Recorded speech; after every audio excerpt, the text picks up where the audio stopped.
요즘 킹산직이라는 말 한 번쯤 들어보셨을 텐데요. 킹산직은 말 그대로 킹 플러스 생산직의 합성어로 대우가 좋은 일부 대기업 생산직을 가리키는 말입니다. 대한민국 생산직 중에서도 억대 연봉, 복지는 귀족급, 고용은 철통방어인 곳들을 가리키는 말이죠. 그런데 요즘 세상이 킹산직 붕괴론으로 무척 시끄럽습니다. 킹산직 왜 이렇게 논란인 건지 지금부터 같이 함께 살펴볼게요. 주식, 암호화폐, ETF까지 원픽 리포트.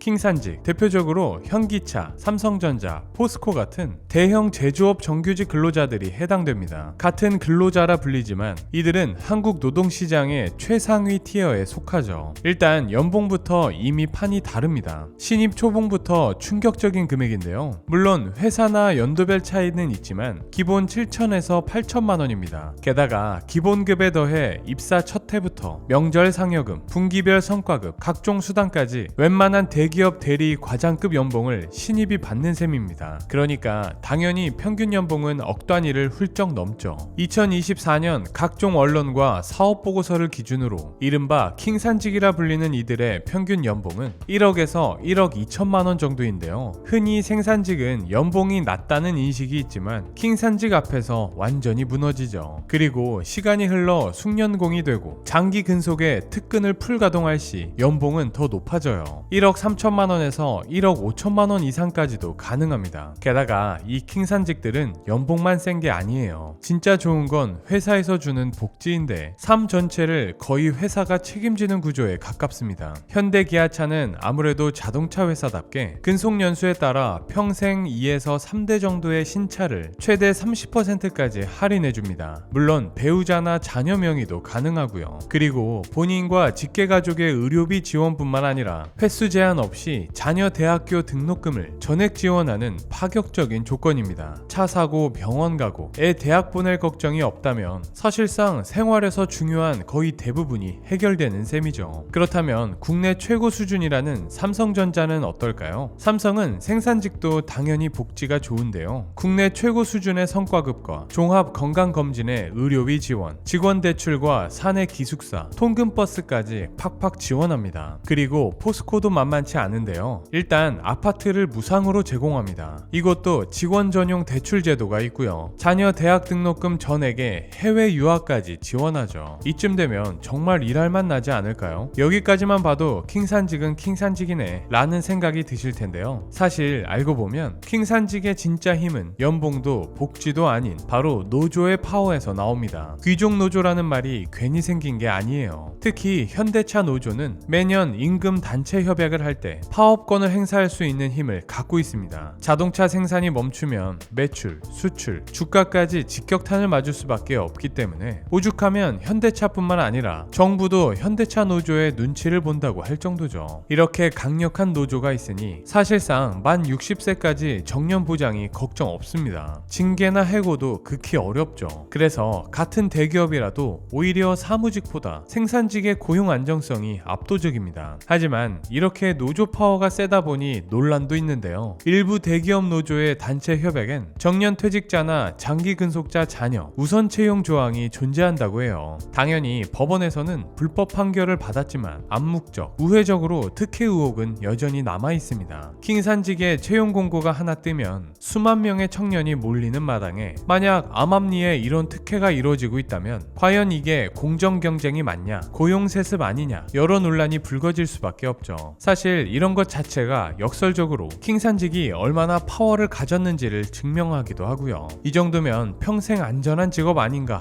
라는 생각이 들죠. 하지만 지금 이 완벽해 보이던 구조가 흔들리면서 킹산직의 붕괴 얘기가 나오고 있습니다. 지금부터는 절대 무너지지 않을 것 같던 킹산직이 왜 흔들리기 시작했는지 본격적으로 파헤쳐 볼게요. 사실 겉으로 보면 공장은 돌아가고 노조는 여전히 강하고 연봉도 높지만 기업들은 조용히 이미 다음 점수를 두고 있습니다. 현대차는 2025년 3월 미국 조지아주에 메타플랜트 아메리카를 준공, 가동을 시작했죠. 투자금은 한화로 무려 약 10조 8천억 원, 울산 공장 2배 규모의 조지아 역사상 최대 경제 프로젝트입니다. 목표 생산량은 연 50만 대를 예상한다고 하는데요. 이러한 조치는 얼핏 보면 미국 전기차 보조금을 받기 위해서처럼 보이지만 사실 여기엔 다른 속내도 있어요. 메타플랜트 아메리카는 현재 연간 약 10만 대를 생산하는데 노동자 수는 불과 880명입니다. 즉 1인당 연 110대를 생산하고 있죠. 우리나라 울산 공장과 비교해보면 같은 생산량을 만드는데 노동자는 5분의 1 수준입니다. 이게 어떻게 가능할까요? 그 비결은 바로 AI와 로봇 때문입니다. 이 공장은 부품 이동, 조립, 검사까지 로봇과 AI가 거의 전부 수행하거든요. 그리고 중요한 건 사람과 달리 이 로봇은 파업도, 정년 연장 요구도, 자녀 취업 요구도 하지 않죠. 기업 입장에서 이보다 관리하기 쉬운 노동력은 없는 겁니다. 그 비싸다는 미국의 공장을 뒀지만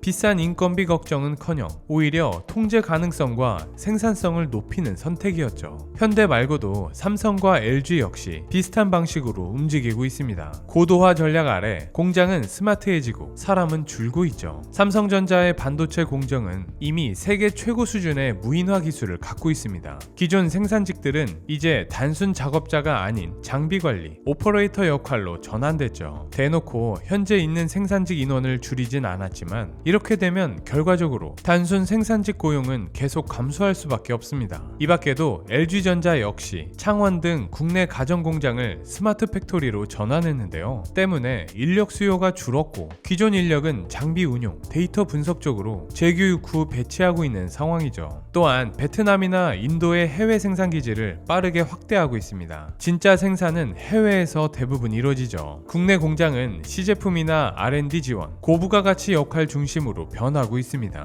그렇다면 요즘 호황이라는 조선업 쪽 상황은 어떨까요? 요즘 뉴스 보면 조선업 호황이라고 하죠. 수주가 늘고 인력이 부족하다는 얘기도 들립니다. 하지만 실제 업계 안에서는요, 숙련공은 늙고 젊은 사람은 없는 문제가 심각하다고 해요. 생산직 평균 연령은 매우 높고 청년 유입은 거의 없죠. 대신 늘어난 건 외국인 노동자입니다. 그리고 조선업에서도 용접이나 도장 공정에 로봇과 자동화 장비를 대거 도입했습니다. 즉 단순 용접, 조립 인력의 자리가 점점 사라지는 건 조선업 분야도 마찬가지란 얘기죠. 게다가 조선업은 호황기엔 인력 부족에 시달리고 불황엔 순환휴직이나 희망퇴직, 대규모 구조조정을 해왔던 터라 지금 호황기 인력 부족도 잠깐이지 얼마 못 가 또 뒤집힐 거란 얘기가 많습니다. 그래서 근본적으로 조선업 고용은 불안정하다는 인식이 크죠. 그렇다면 이러한 상황에 기업들은 어떻게 할까요? 일단 위험한 결정은 아예 안 합니다. 혹은 한국 밖에서 하려 하죠. 일례로 최근 반도체 특별법이 국회 법사위를 통과했는데요. 그러나 재계가 가장 원했던 조항, 주 52시간 근로시간 예외 조항은 빠졌습니다. 글로벌 반도체 경쟁은 속도가 생명인데 기업 입장에선 걸림돌이 되는 거죠. 그리고 2025년 8월 노동조합법 개정안, 이른바 노란봉투법이 통과됐습니다. 처음 취지는 분명했죠. 쌍용차 사태처럼 노동자 개인에게 과도한 손해배상을 막자. 하지만 법의 내용은 그 이상으로 확장됐습니다. 하청 문제가 생기면 하청 사장이 아닌 원청 대기업 총수까지 책임을 져야 하고 노동쟁의 대상이 확대되면서 임금뿐 아니라 정리해고, 공장 이전, 신기술 로봇 도입까지 모두 파업 사유가 될 수 있습니다. 또한 불법 파업으로 수백억 손해가 나도 개별 책임 입증을 못하면 배상 청구는 거의 불가능한 구조인데요. 그 결과 법 통과 3일 만에 현대제철 비정규직 노동자 1892명이 정의선 현대차 그룹 회장을 고소했습니다. 만약 법원이 이를 인정하면 현대차는 1차 협력사 수천 개, 2, 3차 협력사 노조와 전부 개별 협상해야 하죠. 게다가 일각에서 우려하는 부분은 회사가 미국에 공장을 지으려 해도 로봇을 도입하려 해도 파업으로 이를 막을 수 있게 된다는 겁니다. 사실 글로벌 시장에서는 타이밍이 생명인데 기업의 손발이 모두 묶이는 것이죠. 그리고 상황이 이렇게 되면 기업들은 국내에서 싸우며 바꾸는 대신 해외에 아예 새로 짓는 걸 선택합니다. 국내에선 최소 기능만 남기려고 하겠죠. 이게 바로 산업 공동화의 시작입니다. 산업 공동화는